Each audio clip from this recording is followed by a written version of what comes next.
Did you know you can grow your email list as a podcast guest? Instead of borrowing someone else's audience, why not focus on growing your own? Take your listeners from curious to connected with a private podcast reader magnet. Want to try one out? Mine is called Listeners to Readers, and in just 6 short episodes, you'll learn how a private podcast can grow your email list and market your book. Grab it for free at listenerstoreaders.com.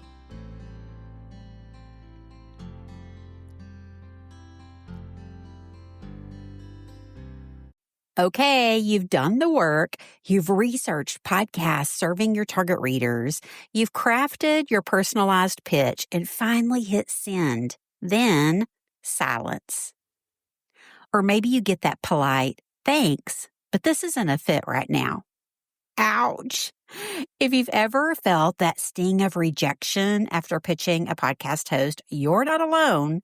It's happened to me many times when pitching potential guests to podcast. But today, I want to help you think about it differently, because a no doesn't mean never, and it definitely doesn't mean you're not good enough. Let's talk about what to do when a host says no or doesn't reply at all, and how to keep your momentum and confidence strong as you keep pitching and reaching your target readers.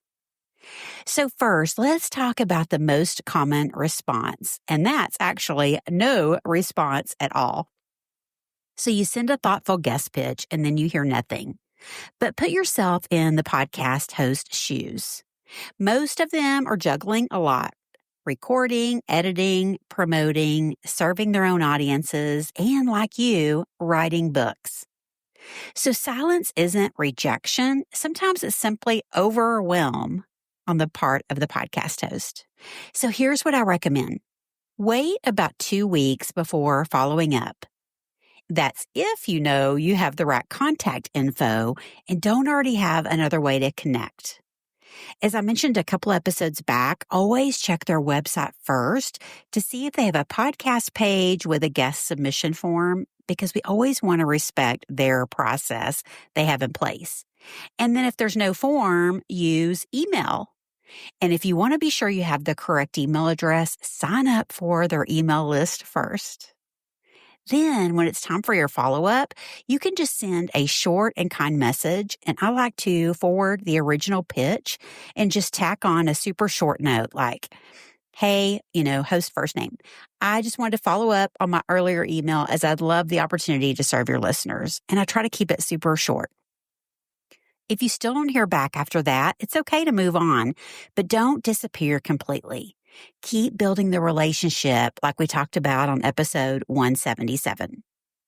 And if you're active on social, keep engaging with their post, because if you've identified their podcast as one that serves your target audience, then those listeners are likely their followers too and will be engaging on social as well. So you can still get in front of their audience a different way. Remember, you're not trying to get the host attention in a pushy way. You're trying to show them genuine interest in what they do with their show and their listeners. Because over time, hosts notice who consistently shows up to support their show. Then second, let's talk about the not a fit response. This one can sting a little because it feels personal, right? But it's actually the most helpful kind of no you can get. Sometimes not a fit means your topic doesn't match the direction their show is headed. Other times it means your messaging overlaps with something they just covered, or sometimes they have a similar book they've written and are launching. So not a fit is usually something we can learn from and know that some shows require a little more vetting to really understand the mission of the show and the host goals themselves with hosting it. Sometimes it's not a fit because of the criteria the host has that's not really shared publicly.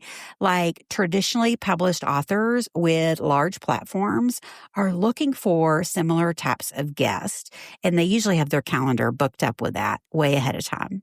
And Shelley Hitz and I talked about this when I was a guest on her Kingdom Writers podcast, and I'll be sure to link the episode in the show notes in case you missed it.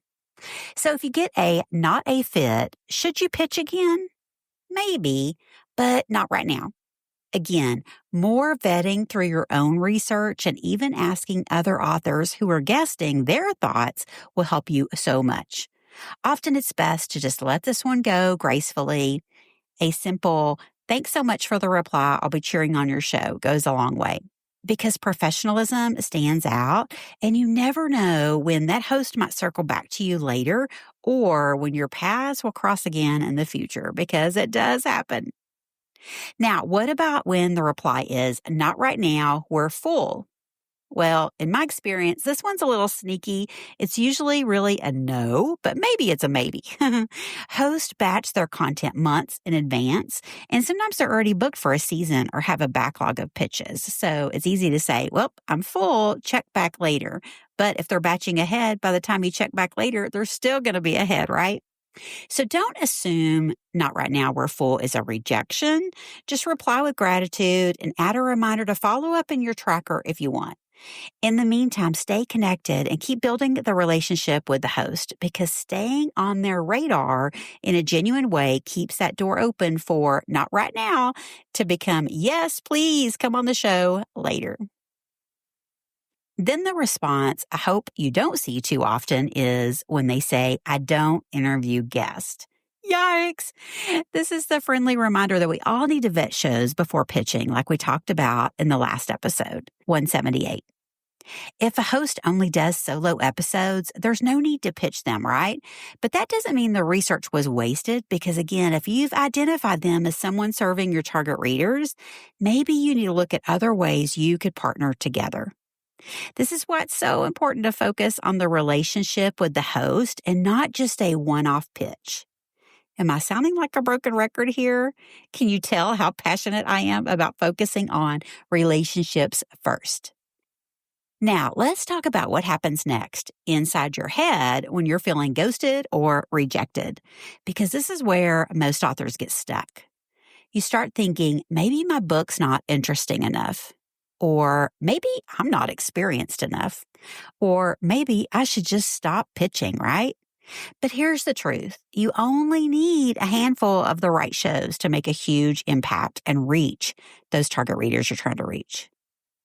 A few right fit podcasts, meaning both the host and their listeners are a fit for you, will do more for your book marketing and platform growth, not to mention your confidence, than dozens of lukewarm appearances ever could.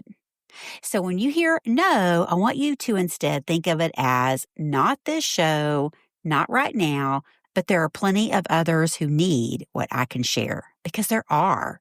And every no brings you closer to the right yes. So don't let silence or rejection stop your momentum, because when that yes comes, you're going to be ready for it. And that's what we're talking about next episode, how to prep for your podcast interviews without sounding scripted. So keep building those relationships, keep pitching with intention, keep improving on your guesting skills, and keep serving first. The right podcast opportunities are waiting for you. So thanks for tuning into Book Marketing Mania today. And as always, I'll be there for you next episode to help you reach and serve your readers one podcast at a time. See you then.